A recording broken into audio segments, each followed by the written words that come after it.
All right, so let's talk about how the classical Greek thinkers was able to conceptualize that there is actually reason in nature. But before we go into that, um, according to the book Great Political Thinkers by Ebenstein, there are three roots of the West. Meaning to say, these are the three fundamental pillars of the Western civilization, right?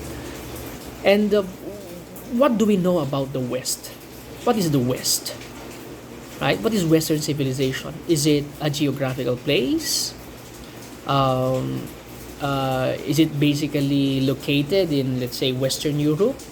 Or is it simply confined within the Western countries such as the US, um, France, Great Britain, Germany? Or there is something else? Right?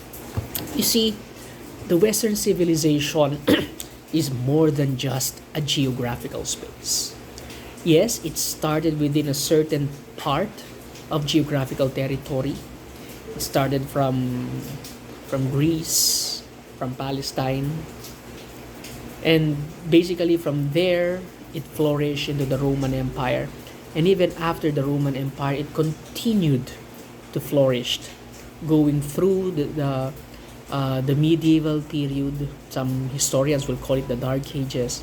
But after that, there came a period of rebirth or revival of this kind of tradition, which was carried forward to the Renaissance, and then later on to the Age of Enlightenment, and then later on to the world where we live in right now. So, the Western tradition or Western civilization, or just simply the West, is more than just a geographical space. It is basically a way of life, a perspective, which is basically enshrined in our laws, in our morals, in our politics, in the way we do governance and public administration, the way our society works. Basically, that's how you define the Western world, the Western tradition. So mostly, these are ideas. So the West is not simply a geographical space, but it is a realm of ideas which basically lead to how we do uh,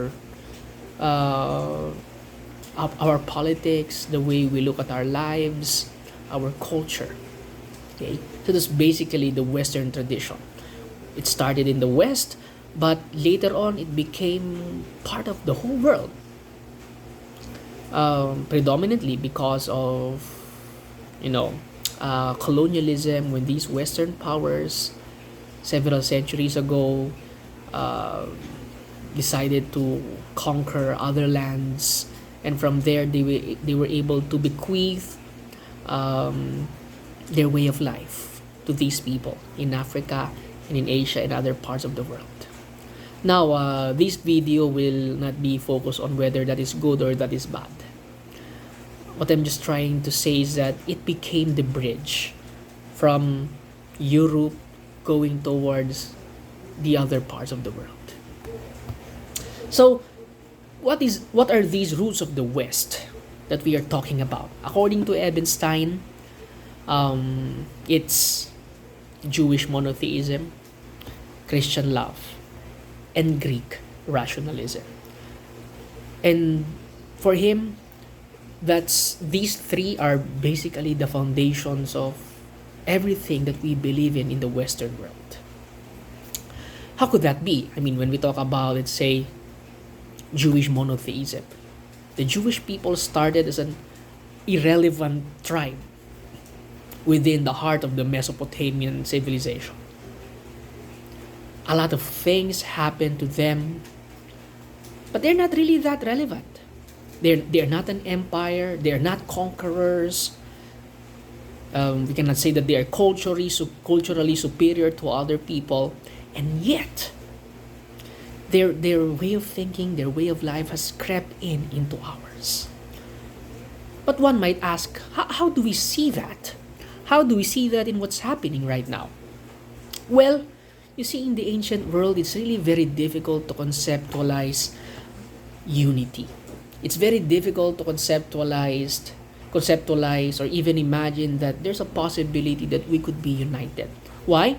Because we are separated by barriers of culture, geographical spaces. We're just simply different from each other. And it's basically the reason why there's always war, there's always violence, because we don't see each other as a friend or as a brother or as a neighbor. Because something is lacking. And what is that? That binding authority that could bind all the peoples of the world. That's what Jewish monotheism gave to us. Their belief in one God allowed us to imagine and conceptualize that there is actually a possibility for us being together, us being as one, us being equal to each other. Right? That's the impact of Jewish monotheism. And then of course later on, Jewish monotheism blossomed into Christianity. Ebenstein will call it the Christian notion of what is love. See, in the ancient world, it's not about love. It's about power. It's about strength. It's about conquest. It's about bravery. Heroism during that time was basically defined through the lenses of a strong and skillful warrior who is able to defeat all his enemies to save his people. That's how the ancient world looked at things. But when Christianity came, Christianity introduced a different way of life. That we should move away from violence. We should treat enemies as friends. We should respect each other.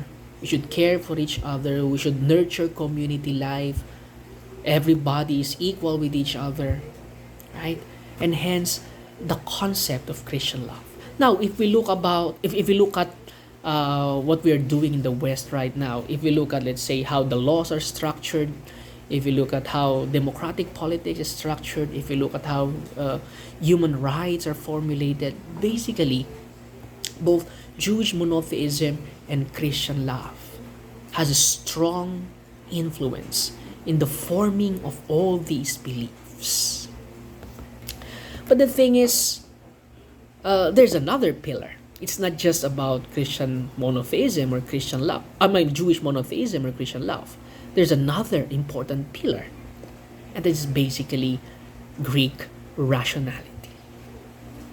Right? Greek rationality. Now, when we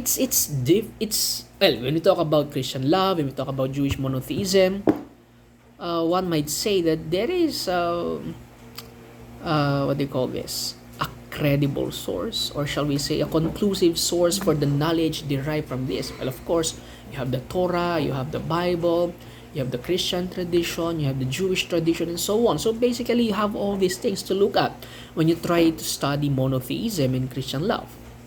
But when we talk about rationality, there's no concrete and hard fast rule on how should we look at this.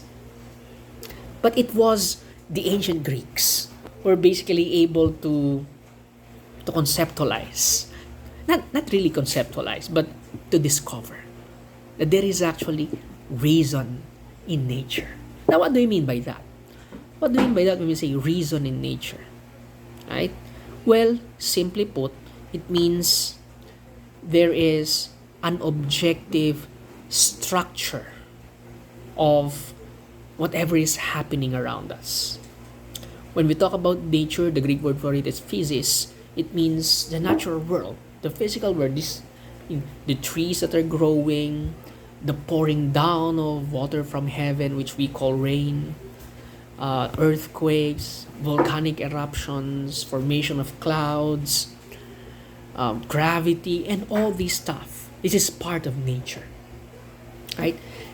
And the ancient Greeks, the classical Greek thinkers, basically was able to dug deeper into these realities. And so we're able to came to a realization, a discovery perhaps, that there is actually a natural order to how the universe works, to how the cosmos operate.